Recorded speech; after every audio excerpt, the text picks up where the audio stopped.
So hi guys, welcome back to my YouTube channel. So for today's video, we will going to discuss grammar in Cebuano language or ang gramatika sa Cebuanong Bisaya. So let's go!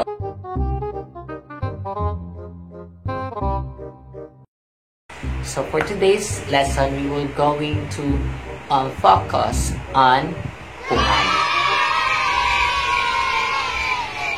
Saan ang pungan? Ang pungan guys, muna siya ang ngalan sa usa ka tao, sa usa ka lugar, o usa ka event or nahitabo. Or in English, it is a noun. A noun is made of person, things, events, and etc. So, for today's lesson, we were going to discuss pungan nga usahan o daghanan, or noun, a singular noun or a plural noun, or usahan kapungan o daghanan kapungan.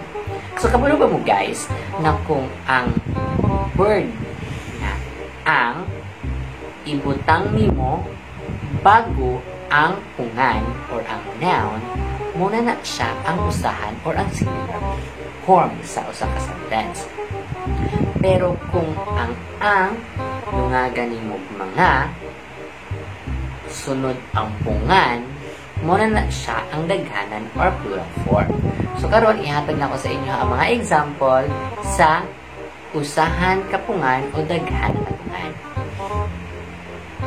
For example, ang kasunod ang pungan na bata, ang bata nagapasabot usahan kapungan.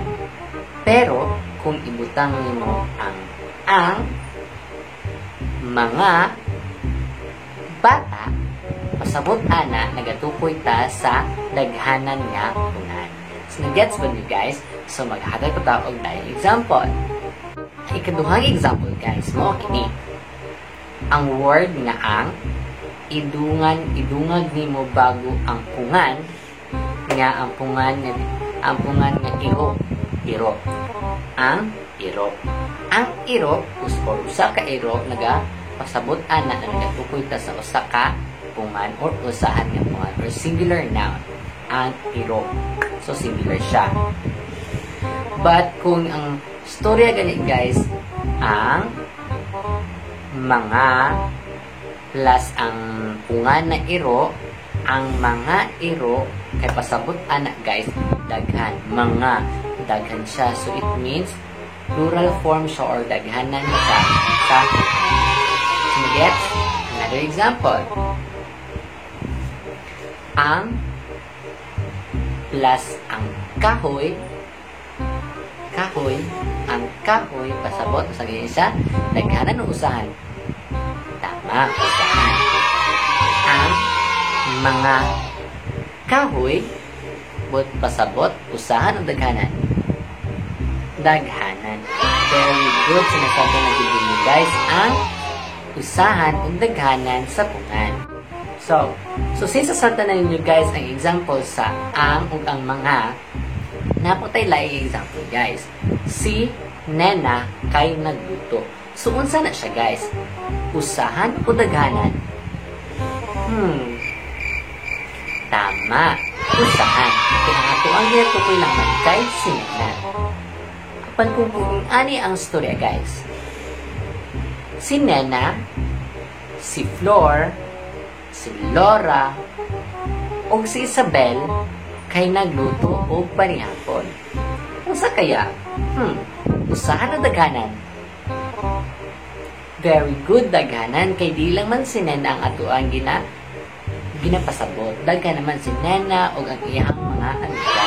Very good. Sa kabalo na giday mo kung saan kalian sa usahan o daghanan. Tagaan pa tamo sa ka example. Gikuha ni Lolito ang ako ang lapis. Unsa man na siya guys? Usahan o daghanan? Tama, usahan lang. Pero kung ingani na ang story guys, si Lolito, si Heren, o si Mula, gikuha ang mga lapis. Usahan ang daghanan? Very good. Daghanan siya. So I think nag-guess sa video nyo guys ito ang lesson for today na ang bungan ug ang iyahang usahan ug daghanan ng mga forms. So I think that will be all. So I hope you learn and get ideas on our video for today. So, bye guys!